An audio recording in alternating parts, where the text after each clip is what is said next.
The Lady in the Gilded Cage, written by Abby Ayles and published by Starfall Publications. Save more with our offers and bundles on our website starfallpublicationsbooks.com. Subscribe for more audiobooks. Enjoy. Chapter 1. Chapter 1. A great expanse of mahogany desk stretched between young Cecilia Prescott and the solicitor rifling through her father's old papers. As he looked up and met her gaze, she felt an even greater distance there in his eyes. He was trying to tell her and her mother something, and it was something he didn't think they'd appreciate. "Pardon me, Mr. Combs," said Cecilia, "but I am afraid I've missed your meaning. Are you saying my father was in some manner of financial trouble?" The portly solicitor cleared his throat and fumbled awkwardly with the papers yet again. "The worst manner, I'm afraid." Beside her, Cecilia heard her mother gasp. The Dowager Viscountess of Holden, Lady Sophia Prescott, had grown accustomed to life without her late husband over the last arduous year. But Cecilia knew the loss of her current comforts would be a devastating blow. Cecilia felt again the sharp pain of her father's loss. He'd never been particularly affectionate, but he'd provided safety and oversight. She felt keenly deprived of those in his absence. "Last year you said he'd left his fortune to me, his only daughter." "That's true." Mr. Combs cleared his throat. "A truly unusual occurrence, as I've already mentioned." "He had no male heir," Lady Holden interjected, "and he did specify my daughter in his will." Cecilia knew what he meant by unusual, but found herself again frustrated by the mores of society that found her promotion as her father's heir to be so remarkable. In truth, she would have cared little for the money if it hadn't been for her mother, who fretted often about the possible loss of status after her husband's passing. "I've no argument on that point, Lady Holden." The solicitor seemed to have, at last, gained the confidence necessary to speak, and placed his hands palms down on the top of the desk. "Unfortunately, the Viscount's debts proved more serious than I imagined. It seems he engaged in a bit of unrecommended speculation, and the company in question has gone under." "How much?" Lady Holden asked. "How much what?" How much was wagered on this doomed company? Cecilia filled in for her mother, whose face was growing alarmingly pale. "All?" Cecilia felt an icy panic growing inside her. She thought of the Carlsons, a well-respected family in Cheshire with whom she'd grown up. She'd seen the Carlson boys at dances and chatted away with the two youngest daughters. Their father had seemed to be very successful, throwing lavish parties and hosting grand hunts during the season. Then, quite suddenly, they were out of society. Rumours spread quickly in London and the surrounding area that the Grand Carlsons were penniless, surviving in a small cottage after they lost house and estate in a reckless gamble. Cecilia realised with horror that this was her situation, and that of her mother. Vaguely, she refocused on the solicitor, who was explaining the breadth of their misfortune. "There is no more to draw on, and I've drained the last of your account to repay the Viscount's innumerable debts." "Are the debts settled then?" Cecilia asked. Mr. Combs ventured a coarse laugh, and then stopped when he saw the two women staring at him with earnest eyes. "No, I'm afraid not.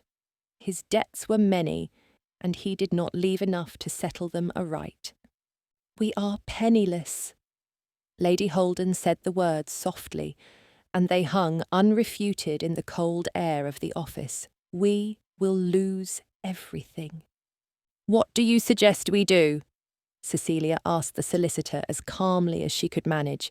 "It is my job to give you the facts, not a remedy," Mr. Combs said. "But, if I may venture an opinion, your daughter is not an unseemly girl. You still have a title, Perhaps some kind of worthy union could solve the issue on the table.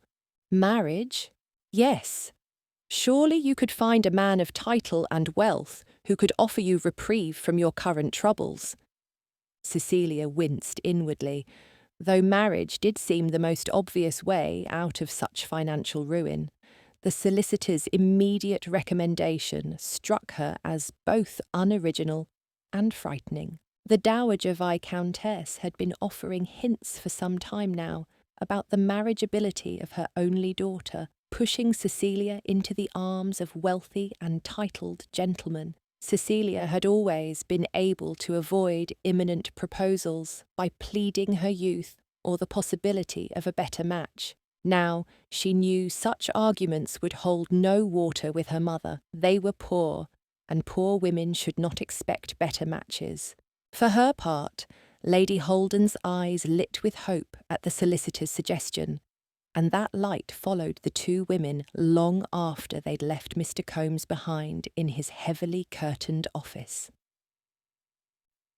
"You look lovely tonight, my dear," Lady Holden said, giving her daughter a good look before the two settled themselves in the carriage for the short drive over to the Sinclairs' manor. Cecilia Prescott was still a blushing 19 years of age, and, though petite, cut a striking figure at local events. For years, her rich brown curls and piercing grey eyes had been sought after by the lads of the county, and more recently by the respectable sons of titled aristocrats and landed gentry. She was slim, and even in the muted grey dress that she wore in respect for her father's passing, she looked like a vision. "Thank you, Mamma." She settled her cloak about her shoulders and rested her hand on the door sash with a sigh. "It feels odd to be travelling to the Sinclairs' ball as though we are the equals of every person in the ballroom." "We are more than their equal," Lady Holden sniffed in response. "You are a lady, and I am the Dowager Viscountess of Holden. They are lucky to have such people in attendance." She fiddled with the lace at her throat. "And if you're speaking about our earlier conversation with Mr. Combs, I hardly think skipping the first ball of the season a good way to keep the news of our precarious financial situation from prying ears." "We can't keep it quiet forever, Mamma. We can keep it quiet long enough. If anyone finds out, it will ruin your prospects of marriage, my dear. Our only chance now is for you to find a reputable, titled man with a bit of wealth on the side." Cecilia smiled in outward allowance, but thought back on the line of suitors she'd seen of late. She hadn't minded the sweet boy from Manchester, although he'd been rather simple and not an elegant conversation partner. Then there was the Baron, who'd found himself with quite a few gambling debts and was willing to settle them all with an illustrious marriage to a titled lady such as herself. Aside from the obvious truth that such an alliance in retrospect would have left both penniless, Cecilia had found the Baron both preposterous and ignorant. She was glad to be rid of him. More recently, her mamma had been pressing her to meet with an untitled man of vast wealth who owned a collection of periodicals in London. The lack of title wasn't as much of an insult to Cecilia as the man's undeviating view that women were only good for needlepoint and the planning of grand parties. "I understand my duty," she said with a sigh, "but even if I were to find such an elusive gentleman, surely he would be unwilling to pursue an attachment once he learned the truth of our financial situation." "That is where love comes in," Lady Holden said as calmly as if she were talking of the taking of tea at midday. "You must do your best to be winning and amiable, Cecilia. Try to remember all that we taught you, and what your governess encouraged you to emulate from Fordyce's. That is the sort of thing that entices a man to deep affection. Nature appears to have formed the faculties of your sex for the most part, with less vigour than those of ours." Cecilia began quietly, quoting the sermons in question, her gaze still fixed outside the door sash, observing the same distinction here as in the more delicate frames of your bodies. She turned to her mother with a faint smile. It would seem Fordyce has not the faith in feminine mental faculties to, how did you put it, entice a man to deep affection. You're taking him out of context, I'm sure. Lady Holden folded her gloved hands with quiet dignity. And you can't deny that women are the weaker sex, in need of a firm hand and a strong provider. Cecilia nodded absent-mindedly. In truth, she found Fordyce and all sermonizing men like him to be adding little to the world of literature and thought. He was trying desperately to hold the rising stars of womanhood in their proper place in the parlour, and she found his argument both unappealing and unoriginal. For herself, she appreciated the helpful advice of lesser-known etiquette books, and even these she preferred to set aside in favour of modern poets and the epics of old. She drew her mind back to the conversation in the carriage and found her mother still speaking about her earlier comment. It's just that kind of opinionated stubbornness that will lose you the affections of the gentlemen in attendance tonight. The death of your father has given us the perfect opportunity to show you've softened in the last year. Yes, Mamma. Cecilia didn't protest. If you can get a man to fall in love with you, he will not mind assuming your father's debts. I think you have far too high an opinion of the virtues of the male sex, Cecilia said wryly. On the contrary, I find their hearts fickle and easily swayed by a pretty face. A pretty face. It was a familiar phrase for Cecilia. She had never, in all the long line of men at her door, found a single one who'd been drawn to aught but her title and the luminosity of her eyes. Once, when she was but a girl of 16, she'd formed a strong connection with the son of an untitled but wealthy member of the landed gentry. Young Mr. Philip Larson had everything to recommend himself. He was handsome and clever and well-read. When he first began to pursue Cecilia, she'd been delighted at the prospect of long conversations and witty banter. It soon became apparent that while the gentleman treasured her title and the loveliness of her face, he did not want her to weigh in on matters of the mind or society. It felt remarkable at times that ladies were encouraged to broaden their minds with reading and conversation, when their ultimate end was to pretend simpering idiocy and vanity for the sake of a wealthy husband's ego. I need to hear you say it, Cecilia. What, Mamma? Pardon me. My mind was elsewhere. As it often is, I need to hear you say that you are with me on this. Tonight is an excellent opportunity to show me you are serious about doing your part to uphold our family's legacy. Mamma, I will do what is necessary, Cecilia said, her heart heavy. The drive leading up to the Sinclairs' manor was lined with bobbing lanterns. Even before the carriage came to a halt, Cecilia could hear the music and tinkling laughter of guests over the steady rhythm of the horses' hooves. She stayed back a moment, whilst her mother exited the carriage in a cloud of amber silk. Then she herself stepped out onto the folding step, resting a moment there as the footman steadied Lady Holden. It was at that moment of pause that Cecilia glanced up and caught a glimpse of a man riding along the lane crosswise to the party. She only saw him for a moment, and then caught a few glimpses of his form through windows in the ivy hedge. He seemed so tall and free. Free. That was the real draw, she realised, stepping down onto the pebbled path with the assistance of the now unengaged footman. If only someone like that would ride into all this charade and take her away to a place where all her father's debts and her mother's expectations couldn't reach her. Lady Holden, she heard above her, and looked up in time to see Lady Sinclair in the greeting line at the door. Her voice came faintly over the sound of the revellers. It's so good to see you, and out of mourning as well. Well, it is a new season, though I try to remain decorous, of course, Lady Holden said as they approached. Is Miss Prescott here? Of course, I'm chaperoning her revels this evening. May I ask, who is in attendance? The Duke of Belcher's son is here, and a few noteworthy Mormonts, I believe. You should see the train on Lady Dowding's dress.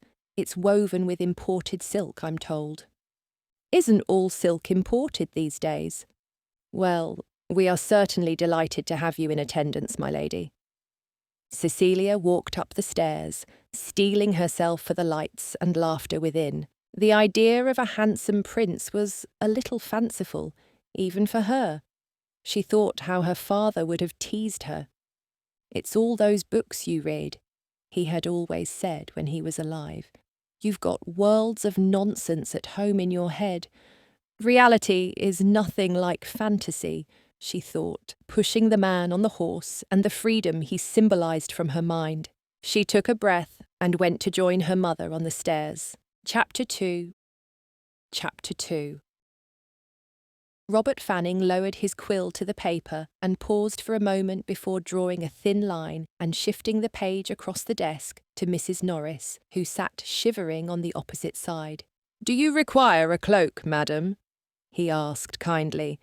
She shook her head, and he went on to point out the line at the base of the page. "If you will sign your name here, Mrs. Norris, we will take your petition before the court. I looked at your documents and it seems you have a legitimate claim that your employer has withheld proper wages." The cook was elderly and frail. She'd come in with hardly any hope left, on the chance that the rumours about Fanning and Parnham helping the destitute were true. But what about peers of the realm? The Lord Bartnam is well connected. Her hands shook on the wool of her shawl. He told me he would drag me into ruin if I told of his misdeeds. Robert felt a twinge of anger at the other man's blatant misuse of his power. It will be necessary to connect you with a barrister of good social standing in the court, but I've a few who owe me a favour. He won't appear in the Court of Chancery, but I've good hope we can negotiate a settlement outside the courtroom. You've nothing to bargain with. I have his good standing in society, and the threat of the community getting wind of his mismanagement. For a man of his vanity, it should be enough. Mrs. Norris looked up with hope in her weary eyes. You think I will get my wages? I think I can get you what you're owed, and more. You have kept diligent documentation, Mrs. Norris. Robert came out from around the desk and helped his client to her feet. I'd like to see you back in a week to finalise the case. Would you like me to send the carriage? She shook her head. I can get a ride with the grocer again. Send notice if that changes, and we'd be happy to help. He helped her down the stairs, one at a time, and then into the carriage, tucking a fur blanket around her knees. Thank you, Lord Lothmire, she said. Your kindness is much appreciated. You have nothing more to worry about under my care, he said gently, stepping away from the carriage and closing the door.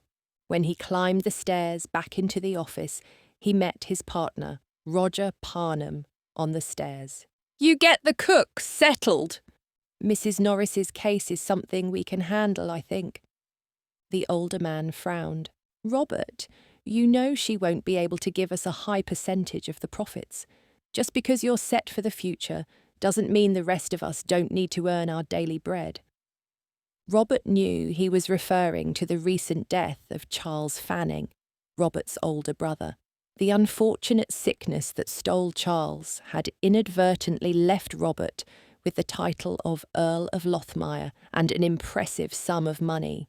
Cases like this win the trust of the people and give us a good position in court, Robert said. It's good for business, and you can't tell me your business hasn't been prospering since you added Fanning to the awning.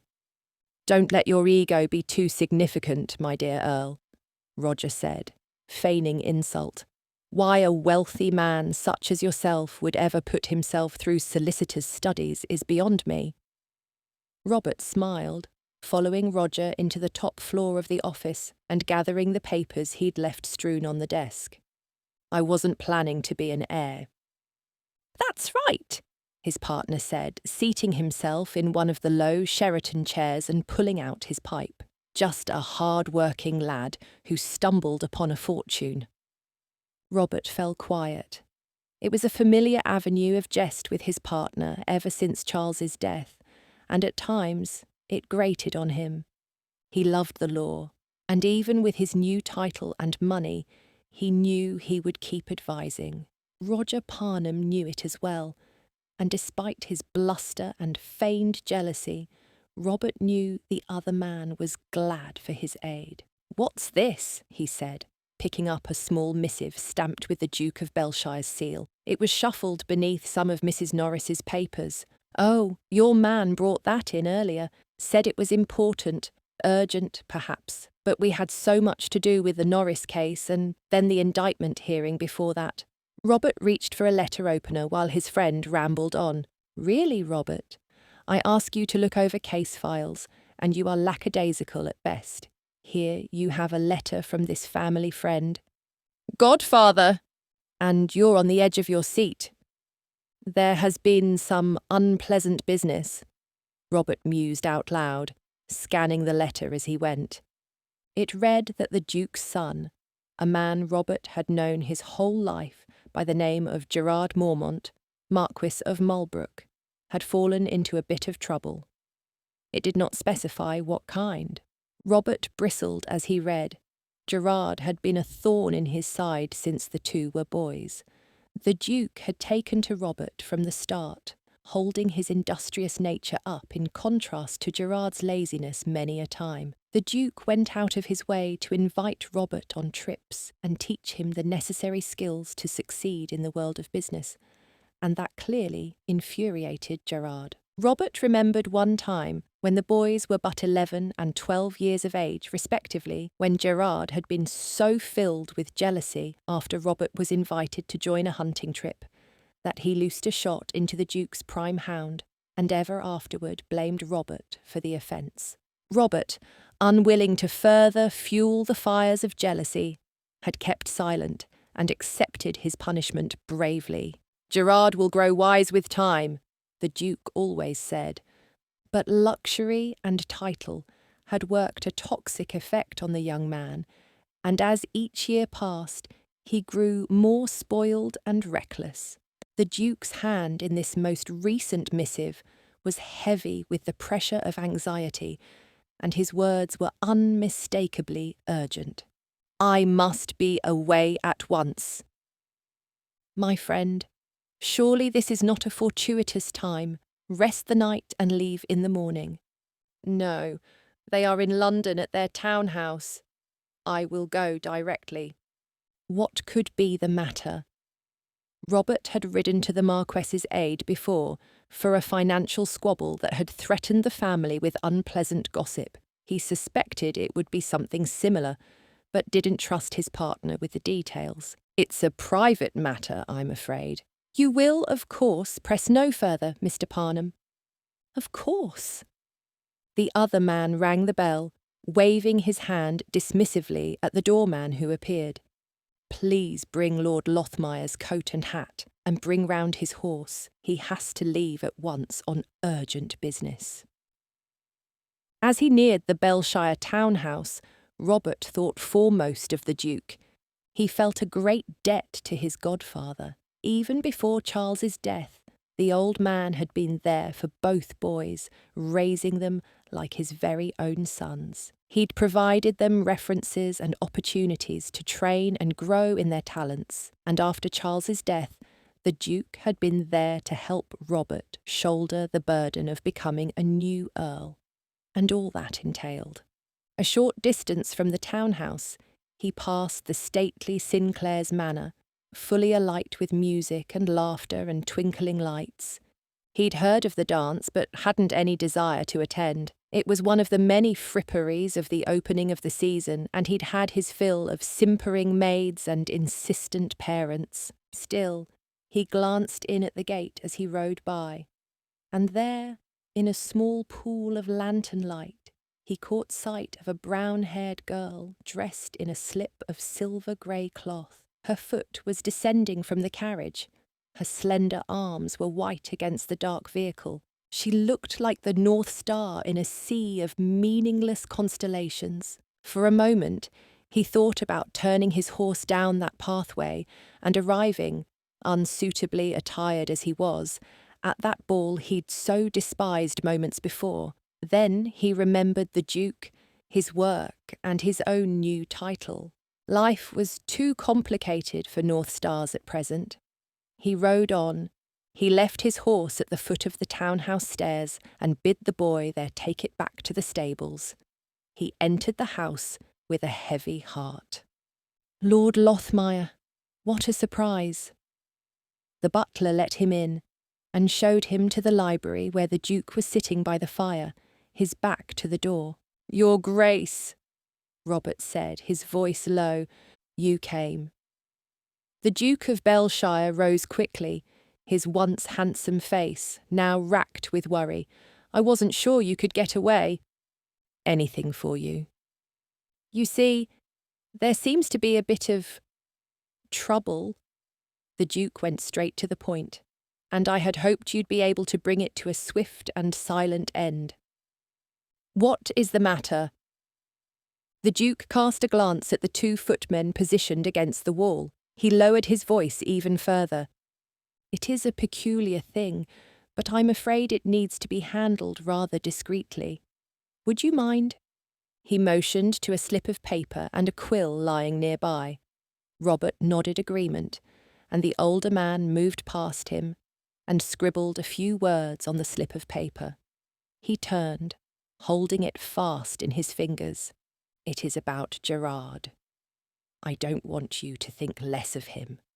He seemed reluctant to part with the note in his hand. Robert thought it would be hard, after everything he'd experienced at the hands of Gerard as a boy, and later as a young man, to think less of Gerard than he already did. Your Grace, I only wish to help. It is not for me to have an opinion one way or the other. This at last put the Duke's mind at ease, and he extended the paper with trembling fingers. Robert took it and read it with an increasingly sinking heart. I see. The matter must be settled fast. You see, there is a timeline on the thing. Robert tucked the note into his pocket. I will arrange it on the morrow, if it is at all possible. The Duke sank back into the chair as though he'd recently survived a great trial.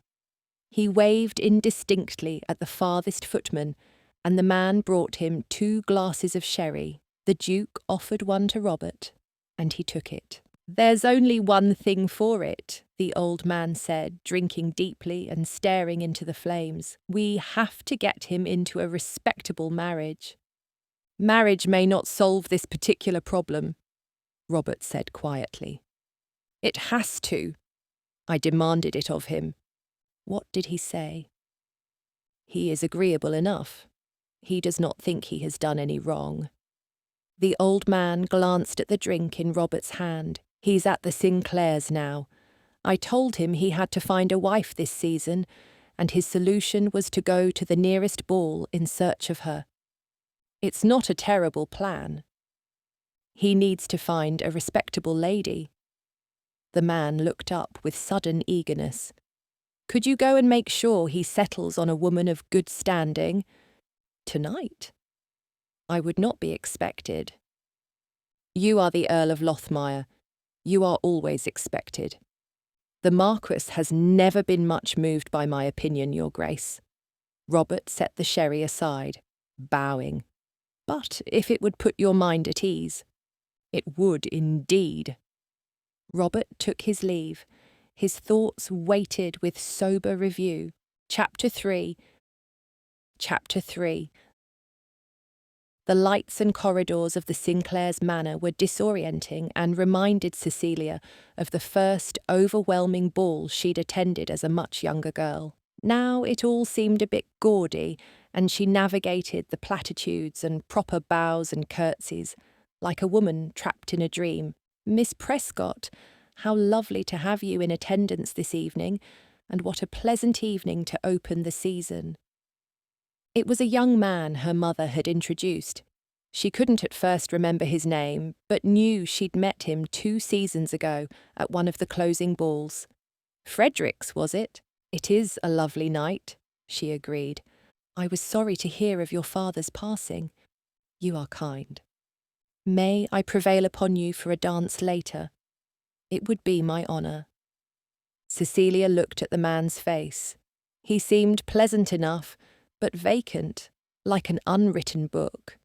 The thought of walking to the dance floor on his arm, talking harmlessly about the weather and the latest harmless gossip, and pretending interest the whole time seemed an interminable torture. And yet, she knew the luxury of denying dances did not belong to recently ruined young women with inherited debts.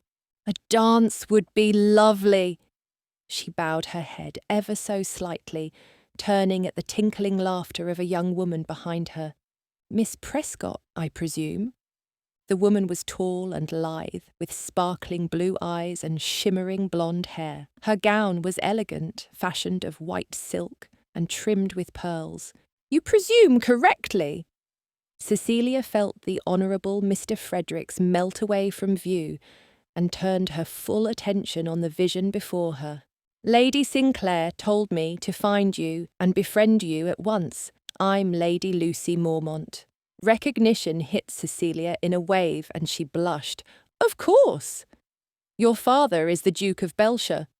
Indeed. My grand connection until I married my dear Italian count, but I wouldn't trade my Carino for a host of Papa's admirers. It was all a bit forward for Cecilia, but despite herself, she felt a wry affection for the woman before her. Lucy Mormont wore her wealth and title with the effortless confidence of a woman who'd grown up knowing no hardship or uncertainty. With a sharp pang, the thought reminded Cecilia of her own financial troubles, but she kept her face in a relaxed smile and let Lucy control the conversation. It's really shocking we haven't met before, Lucy said, sipping something out of a crystal-stemmed glass. But I lead such a busy life these days, always to the coast and back, and the Count has such complicated endeavours in the centre of the country. Cecilia nodded, though, in truth, she was unacquainted with the busy life of the Mormonts outside of local gossip. She and her mother had lived a quiet life in the country when her father was alive, and even now they kept to their townhouse more days than not. It is good that we have met now, she ventured. And how are you finding London this season? Dismal, but that's soon to change now that the night is sparkling and alive again, Lucy said, taking another sip. My dear, you seem to be catching eyes all across the room. Please let me introduce you to some of my nearest and dearest. Cecilia pushed aside the sinking desire to flee and allowed Lucy to take her arm and lead her across the bustling room to first one group and then another. Lucy's nearest and dearest seemed to be a vast and quickly growing crowd. At one circle, a young baroness seemed particularly taken with Cecilia. You're a dear, she gushed. You should consider joining me and the Baron in Bath this year. We don't go up as often as we should, but he's airing out the house for the summer months. You know how the waters there help with illness. It's been 2 years since I've been to Bath, Cecilia answered. She'd gone with her father in his waning years of health, hoping the fresh air would do him good. Do you know the Bartletts? Miss Fanny Bartlett is a positive genius on the pianoforte, and she was at many of our gatherings. I haven't had the pleasure. Tell me you frequented the Royal Crescent and the upper assembly rooms. Papa always loved their architecture, but I feel there's something so stately about it all. Cecilia knew of both places, but she felt keenly the other woman's posturing. The reference to architecture and the assumption that all people descending on Bath would have the wealth and connections to spend their time in the upper assembly rooms vexed her deeply. She thought of the gold gilding, the marble staircases, and the whispering silk in quiet passageways, all that was soon to be behind her, if what the solicitor said was true. Likely enough, This Baroness would soon be whispering behind her fan about meeting the Miss Prescott once at the Sinclairs' ball. Of course, that was before their fall in fortune, she would say. I did like Pulteney Bridge, Cecilia answered at last, wistfully remembering the white stone and the pristine river moving lazily beneath. You must be much acquainted with local walks, the Baroness said, fanning herself. I'm one for dances myself. Come now, Miss Prescott, Lucy interjected, pulling her new friend gently away. You can't give your attentions to the ladies all evening. Let's see if I can find my brother for you. She led Cecilia to the corner of the room where two gentlemen stood watching the festivities. Cecilia noticed at once the tallest of the two, a dark-haired gentleman in formal dress with trimmed sideburns and flashing dark eyes. This is the Marquess of Malbrook, Gerard Mormont, Lucy said. My brother! The tall man bowed gallantly over Cecilia's hand. Enchanted, he said simply, kissing her fingers. She felt a thrill of excitement and wondered at it. The Marquess seemed not just handsome, but self-possessed. And this is our dear friend, the Honourable Robert Fanning. Lord Lothmire now, sister, Gerard said with an affected laugh. You forget yourself. Yes, of course, Lord Lothmire. Lucy waved her gloved hand about her face as though dismissing a small annoyance. He recently inherited the title of Earl of Lothmire. How pleasing for you, Cecilia murmured, finding the second gentleman's touch to be colder and more distant than his handsome friend's. The new Earl of Lothmire was handsome enough, although he was a bit shorter than the Marquess, and had pale red-blonde hair and green eyes that seemed to look through her to some distant, more interesting thing. You must forgive my friend, Gerard said, raising his eyebrows in a look of shared confidentiality. He's a bit preoccupied at the moment. With what, pray tell? Cecilia asked. Naught of interest, Lord Lothmire responded curtly.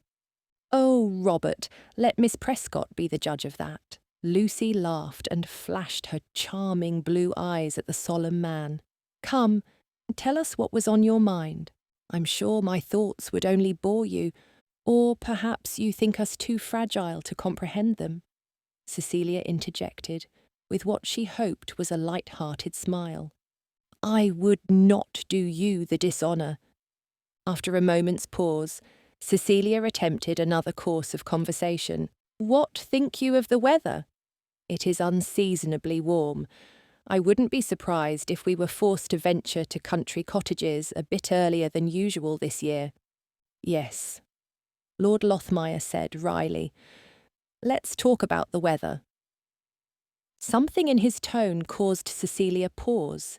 It had been some time since she'd come face to face with such aloof behaviour. It was clear that the Earl of Lothmire had no desire to attempt carefree conversation, and it seemed he was reproving her somehow for her attempts at just that. Thankfully, she was saved from further awkwardness by the warmth and charm of the Earl's more agreeable friend. Miss Prescott, would you give me the honour of claiming the next dance? I believe it's a quadrille, Lucy said with a smile. I'd be delighted, Cecilia answered, relieved to escape the cold stare of the Earl. The two proceeded to the dance floor, where they lined up neatly beside one another across from another couple. Two others stood elegantly on the side, waiting their turn to join in the revel. The music began, joyous and light-hearted, and Cecilia moved through the familiar footwork with ease. You're an excellent dancer, Gerard said, leaning down as they met in the centre for a dip and a turn. You're too kind. She smiled, and the two parted for the second couple to pass through. In a moment, they were together again, parading around the centre of the dance floor. Tell me, Miss Prescott, what things occupy your passing hours? Are you asking if I am accomplished, sir? Cecilia shot her partner a teasing smile, and he returned it in kind. I've no doubt of that, but I learnt years ago that conversation was expected at events such as these, and I am interested in your interests. A valuable lesson. She dipped beneath the upheld arms of another couple, and then came to rest at Lord Malbrook's elbow again, promenading forward in smooth movements. I've heard there are some very nice walks in the outlying county near here. I can't vouch for them with any certainty. I'm a riding man myself. Ah, a lovely occupation on days such as these. His eyes were suddenly quite close as they turned in a tight circle, and she looked modestly away from their intensity. Perhaps you would join me some time. She should have responded at once, but a certain stillness in her heart held her back. She smiled instead, in what she hoped was tacit agreement, and was thankful for the chance to whirl away into the changing pattern of a temporary partner. When she came back, Cecilia was composed again. She cast a winning smile in Lord Malbrook's direction. A ride would be lovely. You could show me your favourite haunts. And you? Are you a woman of nature or of the written word? I wasn't aware they were exclusive loves. The two came together, hands joined, and then fell apart into a line of four. Certainly they can walk hand in hand, her partner murmured. I love books, Cecilia admitted. I find the more I read, the more I want to be out in the beauty of nature. Lord Malbrook seemed contemplative and nodded agreement. Cecilia risked a glance at his profile and was pleased with what she saw. He seemed genuinely interested in her, and he'd yet to make a comment about her pretty face or her father's title. They ended the dance with an elegant bow, and he led her from the dance floor back to Lucy's side. You make a lovely pair, Lucy said with a smile. You should secure her for another dance before the evening gets away from you. What say you? Lord Malbrook asked Cecilia. I have already promised myself to Mr. Fredericks for the next turn. Then I will wait in expectation for you to return. The dapper man gave an elaborate bow and pressed Cecilia's hand once more in his own.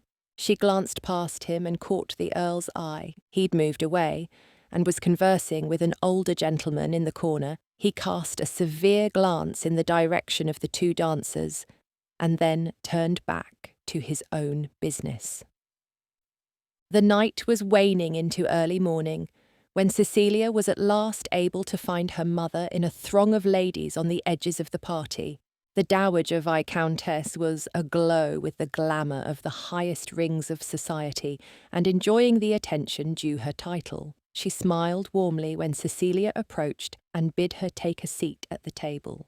You will not believe our good fortune, she whispered, a bit too loudly for Cecilia's taste. I've just had words with the Marquess of Malbrook. Really? He's enchanted by you, I can tell it, even if he is too much of a gentleman to say as much. He's invited us to Claremont for a few weeks. Mama! I know. Isn't it marvellous? Cecilia felt a little light-headed.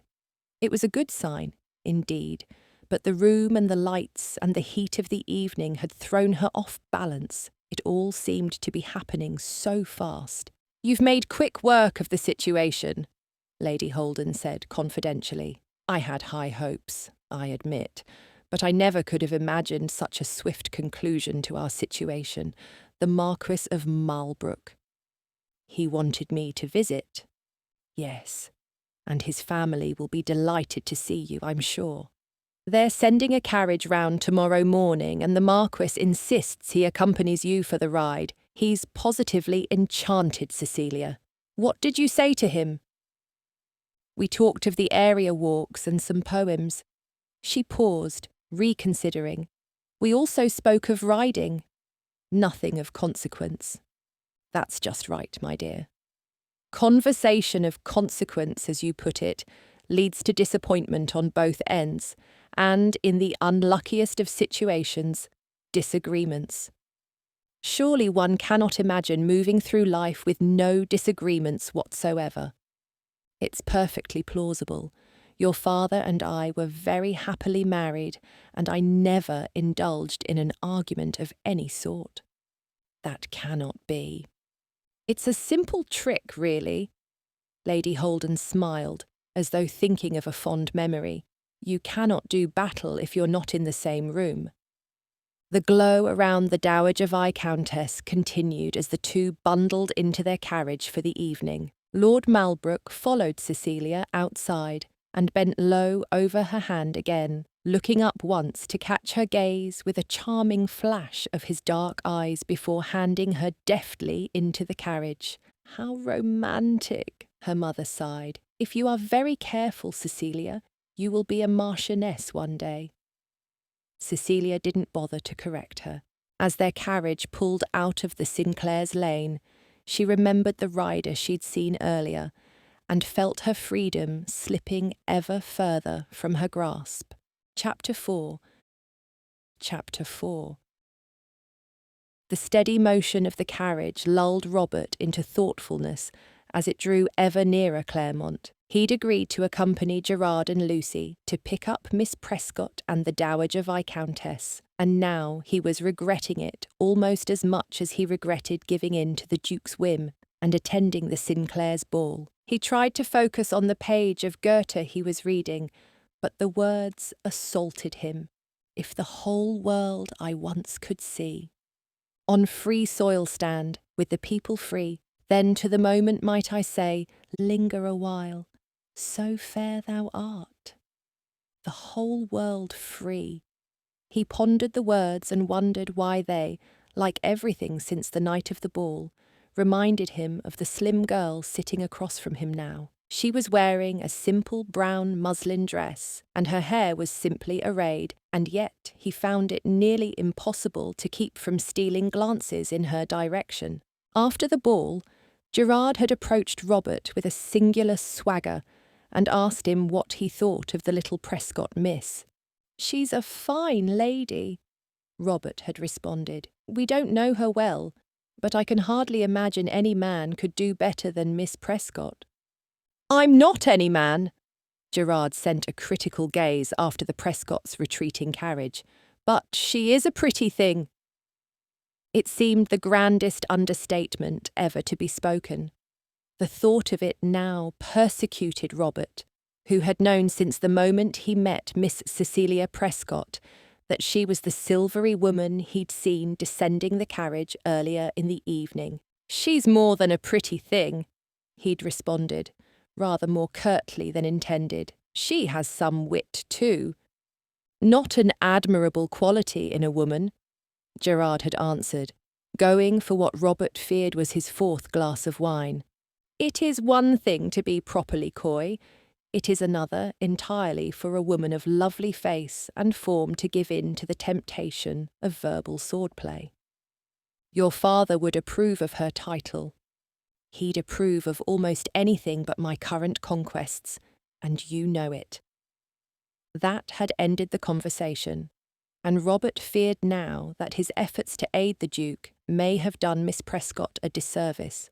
"Naught of interest," had been his answer when she asked what occupied his thoughts. He winced at the memory. Her words had been sweet, and her intentions innocent enough, but he'd been so preoccupied with the sight of Gerard's interest and charm that he'd brushed her off. He wasn't sure he'd done the lady a favour by commending her to Gerard, as true as his sentiment was. "I have a thoroughbred, most desirable for both speed and endurance." Gerard's smooth voice broke into Robert's thoughts. The tall man was leaning towards Cecilia. He'd been talking at length with the lady about horses, and, to her credit, she'd been listening attentively. "Are any of your horses trained for the races?" she asked. "Now, that question shows how little you know of the sport," the Marquess said with a laugh. "I'm far more interested in the paces of a good canter than an all-out gallop, although the latter is more exciting." "Come now, Lord Malbrook," Lucy interjected. "Thoroughbreds were made for galloping." Perhaps Miss Prescott had a point in asking. You, who use your geldings for mere locomotion, are not one to speak. A horse is a fine-tuned instrument, a piece of brilliant artwork. You lash it into a harness and ride behind it in a great wheeled box. Lucy laughed. Brother, you shouldn't bore our companion with constant talk about such things. Surely the lady would like to discuss something else. I'm quite content, Cecilia said. Robert caught the same restrained look in her eyes he'd seen the first night they met. She had a sadness about her, buried, as it was, under her facade of decorum and gentility. He went back to his book, but the conversation intensified. It's good to have some balance in your life, Gerard, Lucy said, her words clipped. Talk about books, or some other such thing. We're quite all right carrying on our own conversation, sister. She'll begin to suspect you have but one love, and that a four-legged one. Lucy was teasing, but it seemed to have struck a nerve. You're one to speak about singularity of purpose when you take every opportunity to work your Italian count into conversation. You've caught him already. You are no longer required to pretend infatuation. Robert saw Cecilia tense at the harshness of Gerard's words, and he looked up languidly from his book to put an end to the fight. I suspect our Miss Prescott isn't interested in Italian counts or horses. You presume too much. Her voice, lovely as it was, had a sharp edge. I'm fascinated with both. I'm sure you're just being polite. I believe being polite is part of the art of conversation. Perhaps if you'd lay aside your book for a moment and join us, you'd gain a bit more practice in the subject. Gerard positively guffawed. Well done, Miss Prescott. A bit of wit to put our dear Earl in his place. Don't be crude, Gerard, Lucy said sharply. Robert felt Cecilia's words sharper than he was willing to admit. He cared little for the opinion of others, but was surprised to find that her lack of goodwill injured him. Perhaps if you would all read more books, he asserted, you'd have more subjects upon which to converse than that of counts and horses. Gerard fell silent, and for a moment the carriage had naught but the enduring rhythm of horse hoofs and the awkwardness of uncut tension to fill the silence. At last, Cecilia spoke, her words as light as a lady's should ever be. I do, in fact, read Lord Lothmire. Perhaps you would like to discuss books. I'd be more than happy to tell you all about my limited exposure to the written word. Is that so? And where did a lady such as yourself find time to broaden her mind with extensive reading? A lady such as myself? Cecilia laughed wryly. Why, we are not often allowed the worthy activities that occupy your sex. What else have we to do but read? And yet, Robert continued, aware that he was nearing dangerous ground, I've been acquainted with few women of standing who have a thorough knowledge of literature and the arts. I cannot believe that to be true. You yourself have yet to expound on your so-called love of reading. Come, amaze us with your knowledge. Said the circus trainer to the dancing monkey, she said with a sweet smile. Robert felt rising frustration at her insolence, coupled with an appreciation for her ready wit. She was a remarkable woman, and not one to be easily put down. I did not mean to cause offence. Why do you not rectify it, then? Tell me what is so entrancing about Faust. I have not the time. He thought it the safest answer at the moment. Then I will venture an explanation, she said. What is it that drives our dear Faust into the arms of Mephistopheles? He becomes weary and depressed with his life as a scholar. Perhaps we should set aside our argument about whether or not the fellow should have formed an alliance with darkness, and instead we should ask whether he should have been so engrossed in his studies that he formed not the proper human connections who could have dissuaded his incorrect behaviour. Robert opened his mouth to retort, but at present found words failing him. Cecilia was sitting forward in her seat, her eyes bright, apparently unaware of the boredom on Gerard's languid face. "You give your mind very freely," was all he could manage. "It is mine to give, is it not?" "At present, perhaps." He lowered his voice. "But a married woman has not the openness to disagree that you now enjoy." What he had intended as a warning against Gerard clearly came across as an example of his own philosophy on the subject, for Cecilia's face went quite pale, and she chose her next words with acidic care. "I cannot imagine it is the practice of every man to assume upon himself the intellect of his wife. How dull that would be for both. Pray, continue. Have you much enjoyed conversation with yourself, when you ask the questions you want and answer with words that are comfortable? Perhaps for a time this would be amusing, but I can only imagine it would lose the shine of interest before long." "Certainly." Robert saw where she was going and could not stop it. He smiled inwardly at the realization that he did not want to.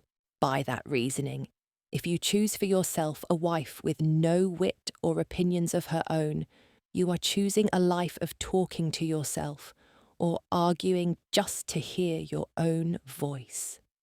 The lady paused, her demeanour once again calm. How dull that would be.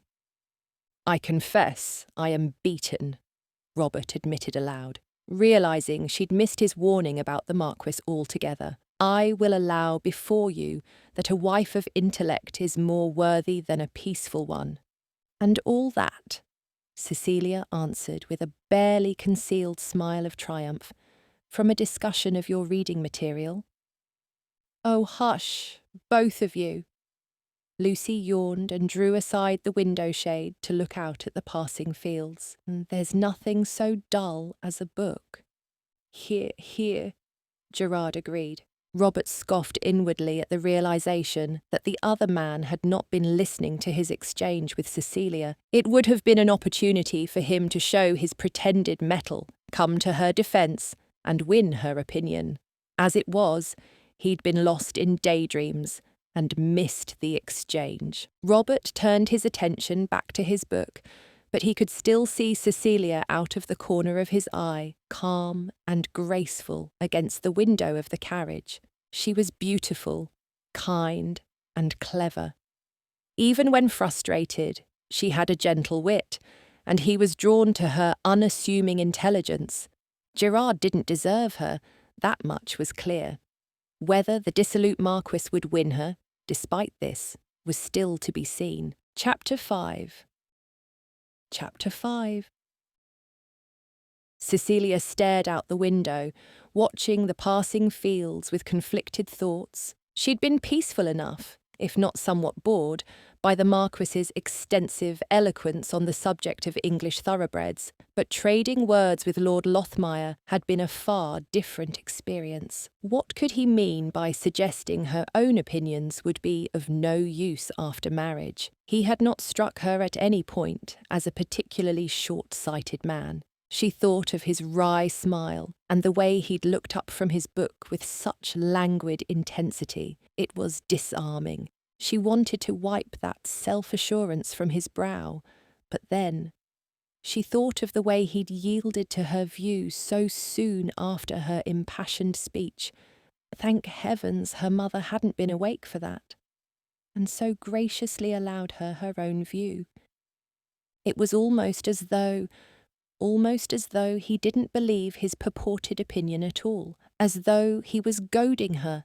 The thought annoyed her at first, and then confused her. She saw a flock of geese outside the window, waddling toward a nearby pond, and nearly laughed. Why was she devoting so much thought to Lord Lothmire anyway? She was here for the Marquess, and the Marquess only. "Miss Prescott!" The Marquess's voice broke her from her reverie. They were nearly to Claremont. "Let's open the shades." Lucy tugged on one rope, and Cecilia the other, revealing rolling hills dotted with soft white sheep. and every so often a copse of greening shade trees. There's Kingsman. Gerard pointed to a black stallion near one of the gates. He knows his master is home. It's beautiful. Cecilia gazed out the window in wonderment, turning only when she felt Robert's gaze on her. When her eyes met his, he looked at once back at the pages of his book, and she felt again the coldness of his disapproval. "It's all Papa's," Lucy said. "Though the Count and I are happy enough with our estate, it is so good to spend some time at home." "Where is the Count at the moment?" Cecilia asked. "Away on business, but he'll join us presently." The carriage rounded a corner and started down a long white lane lined with perfectly trimmed beech trees. At the end of the lane was a great fountain, and behind that, the towering shape of the house itself. Lady Holden, who'd dozed against Cecilia's shoulder for much of the journey, woke now and gasped in wonderment at the rich ornament of the exterior. "You should see inside," Gerard said. "Mamma was never one to spare any expense." A footman opened the door, and one by one, the travellers descended onto the smooth pebbles of the front drive. "My lord," the butler came forward and took Gerard's valise with a bow. "We've assigned each of the ladies a lady's maid, and we assumed the gentlemen would have their usual valets." "That'll do, Hawkins." "Would you like me to lay tea?" "We had a bite in a pub on the way, but I think if you lay tea in each room, we can get some rest before dinner tonight."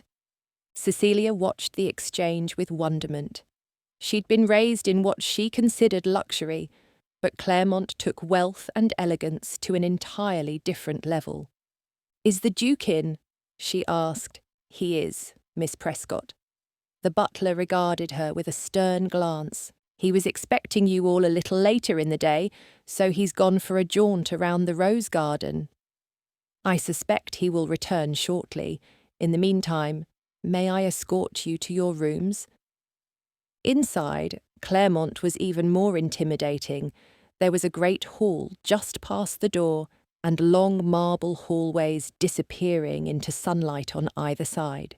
Past the hall was a grand staircase, and it was up this that the group walked in unison. Though Cecilia caught sight of a lush library that she longed to explore just around the corner. Somewhere along the way, Gerard and Robert fell away from the party, and when they were at last alone with the housekeeper, her mother deigned to whisper in a loud voice, "This is far greater than I could have hoped."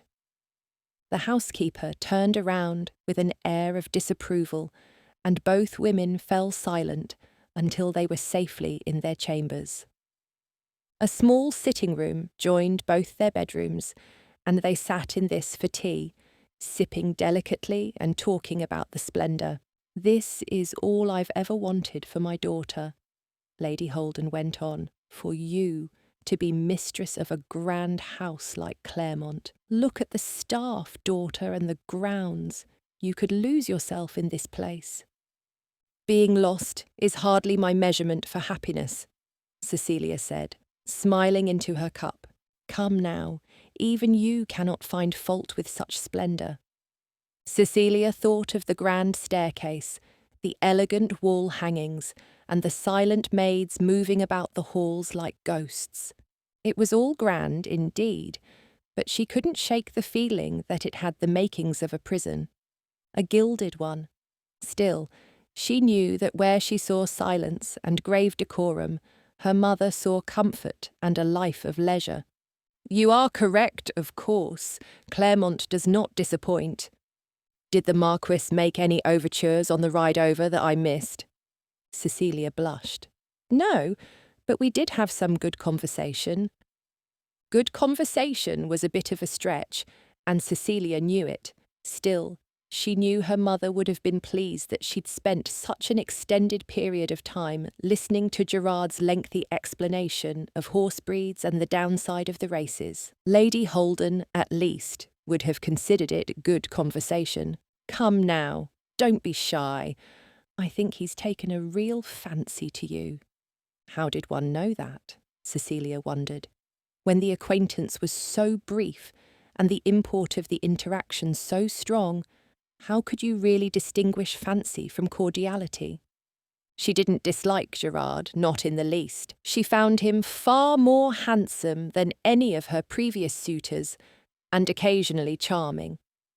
Still, there was something about him that put her on her guard. He does us both a great honour by asking us here, Mamma. I know that, of course, and we shall make good use of the exposure. What did you think about that friend of his, Lord Lothmire? I haven't thought of him at all. Cecilia felt the lie come from her mouth a tad too quickly, and she worried that her mother would guess the thoughts that had so occupied her in the carriage ride over. She need not have worried. Lady Holden seemed too delighted with her current situation to detect anything amiss. You should think of him. Likely, after you are a marchioness, you will see much of the upper rings of society, including the Earl. Let us not speak of what is not certain, Mamma. At that moment a knock came upon the door, and in stepped two maids, each dressed in pressed uniforms.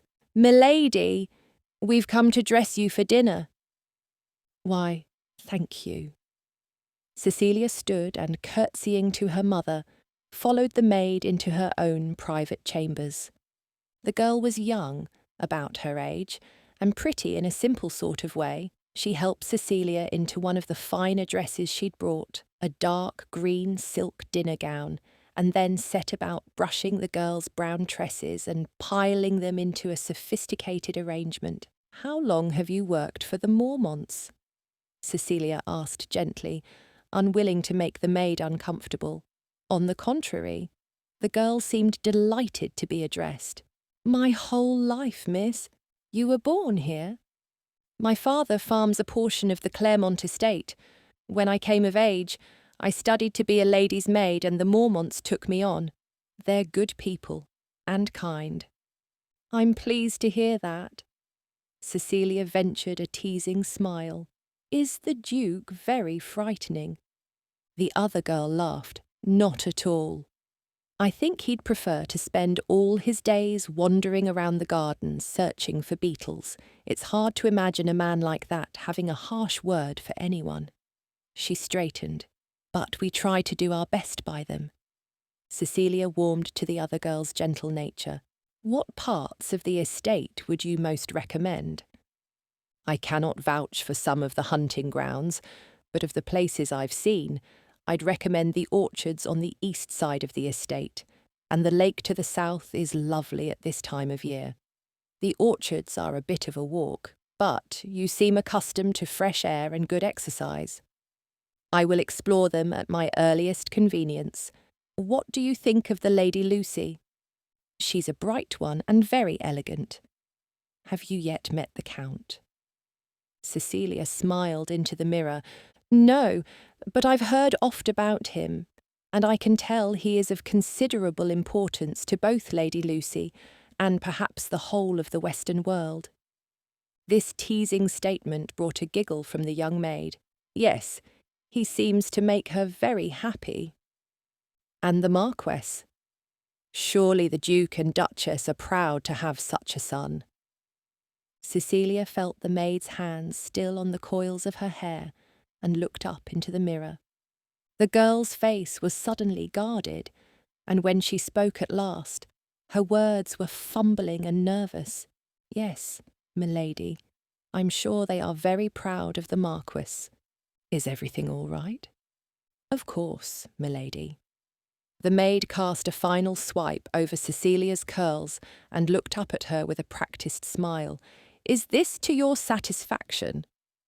The girl was clearly hiding something, and Cecilia wondered what it was.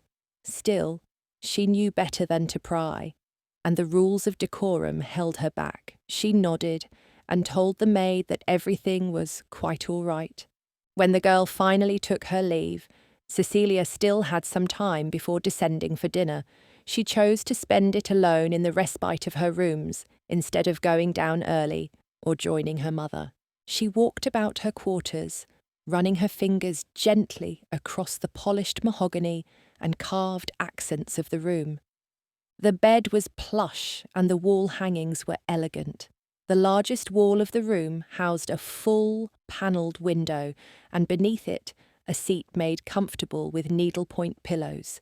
Cecilia settled herself here and found a bound volume titled Poems by William Cowper of the Inner Temple Esque beneath one of the cushions. She'd always liked Cowper, though her mother considered him a sentimentalist, and she opened the book to a random page.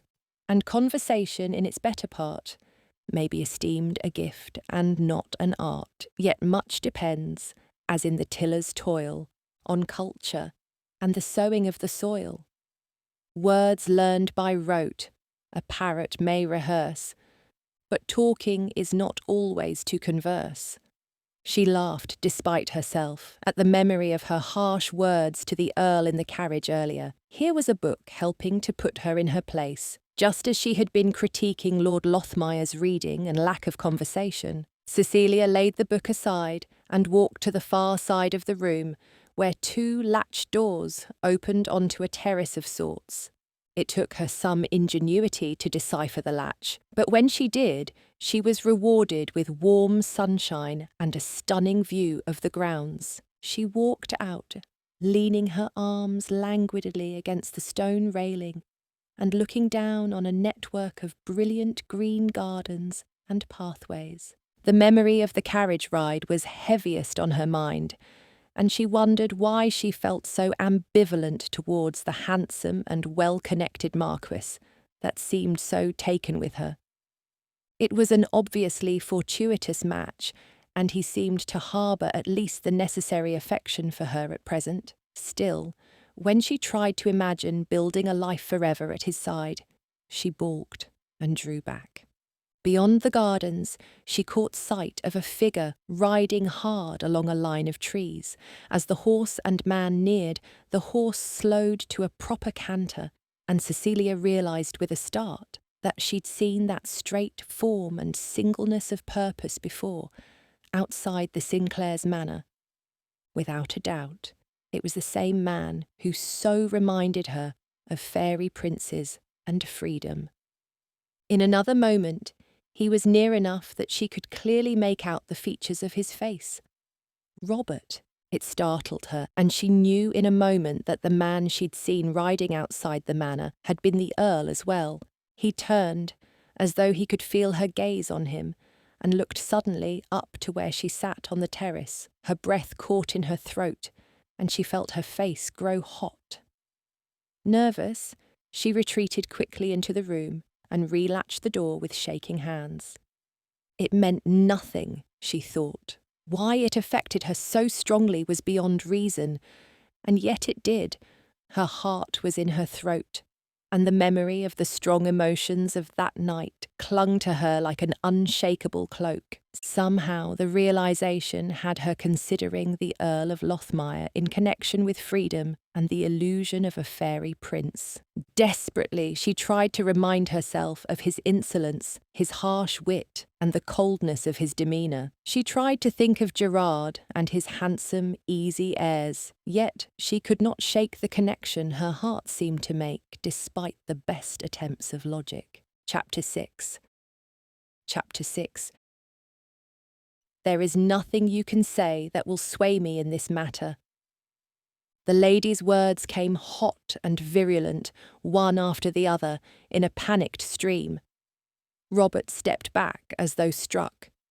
Please, Miss Lewis, take everything into consideration. It's an insult, and you know it.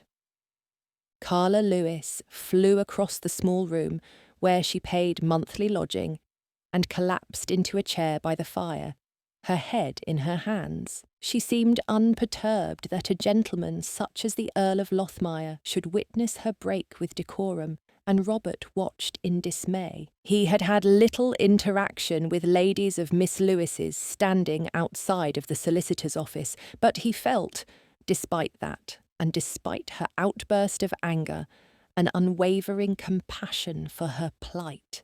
It's a generous offer, he said gently.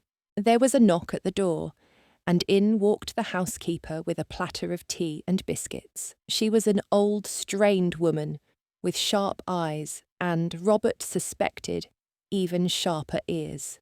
"You rang."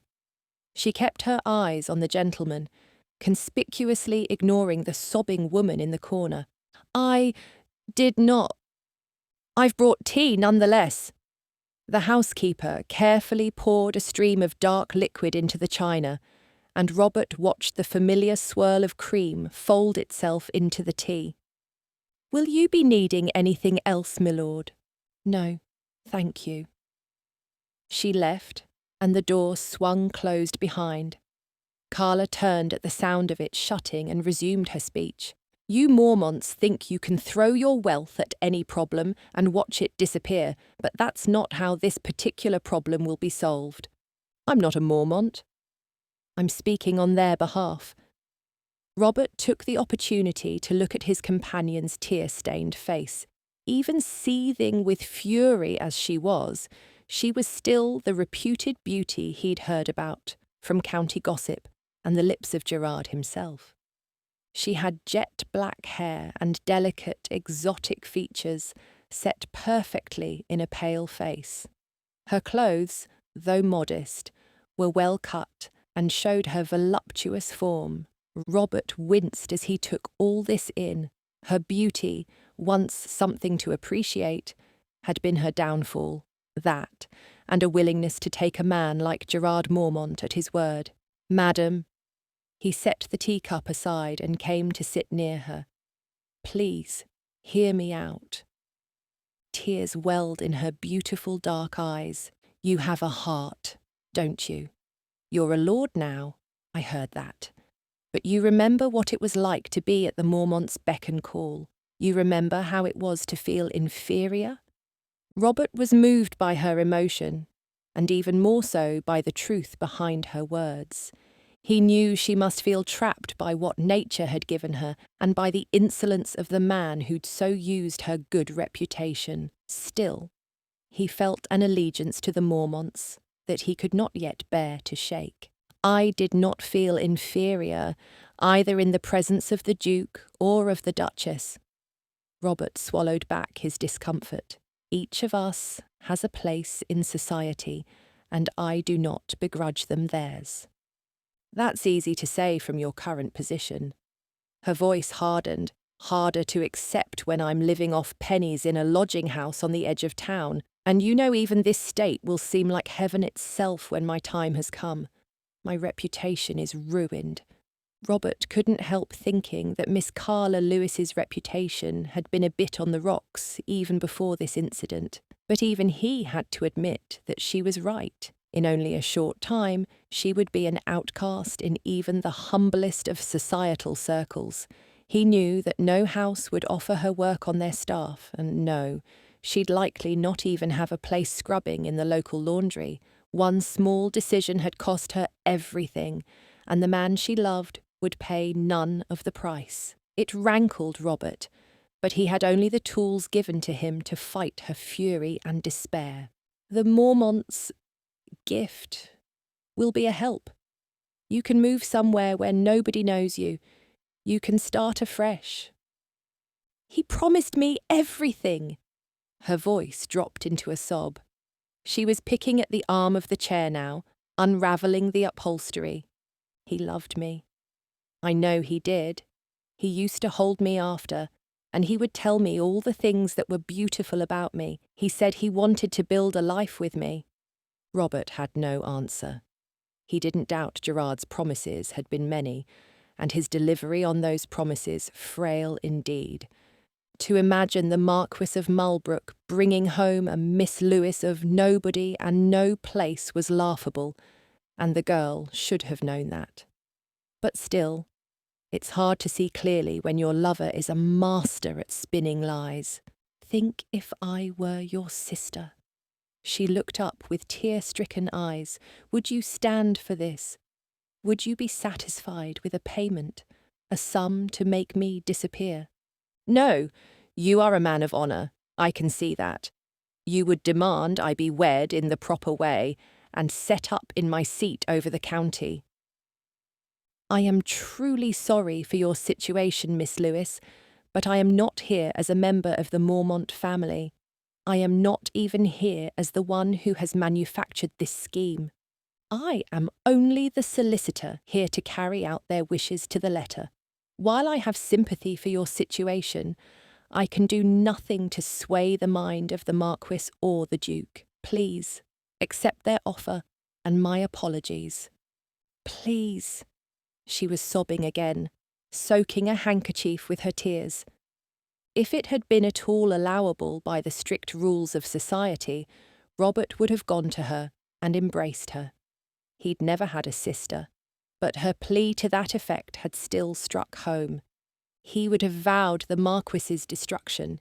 He would have demanded the spoiled man pay for his crimes and make an honest woman of the girl he'd offended.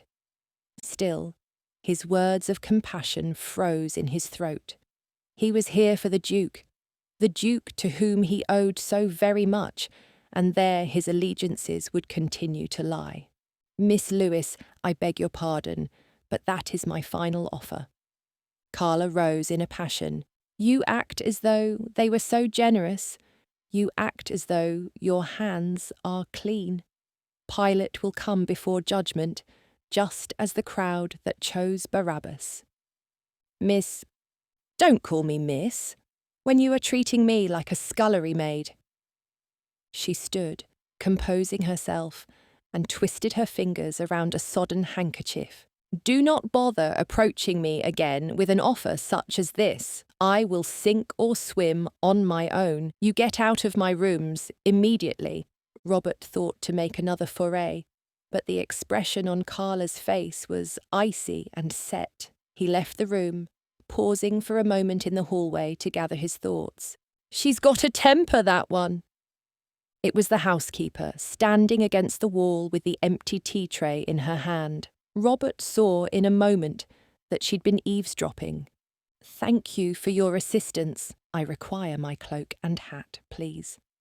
The woman didn't move to comply. She cast a sharp look at the door. I saw him come in, you know, often, and at late hours. Robert pretended not to hear, fury boiling in his mind. Come now, I'm not trying to defend her. She's a fallen woman, and the evidence of it is sure to condemn her soon. I'd not have behaviour like that in my respectable establishment, but then again, he won't be coming around any more now. They never do. I'm sure I do not know of what you speak, Robert said coldly, and if you are insinuating some indecent thing, I would only tell you that as the Earl of Lothmire I am duly offended. It would do you well not to speak further against the girl or the family of the man you claim visited her.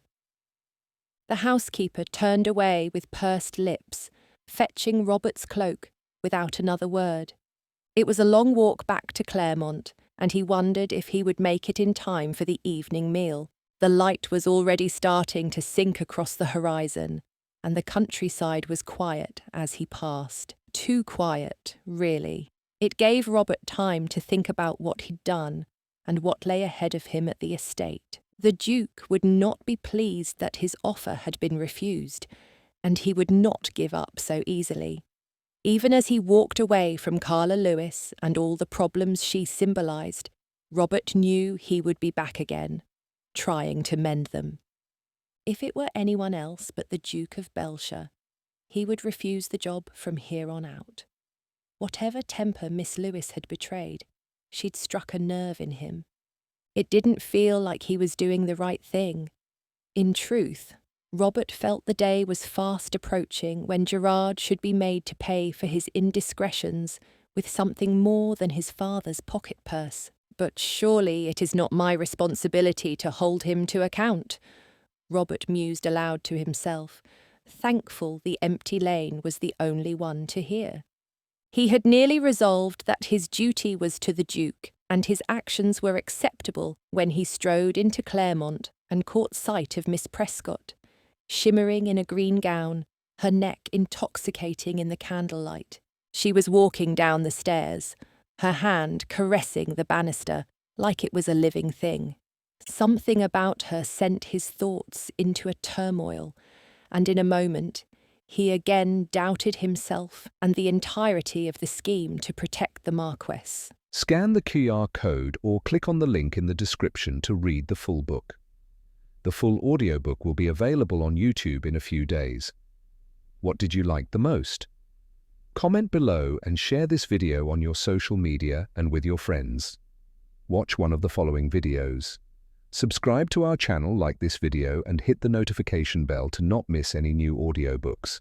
Thank you for watching.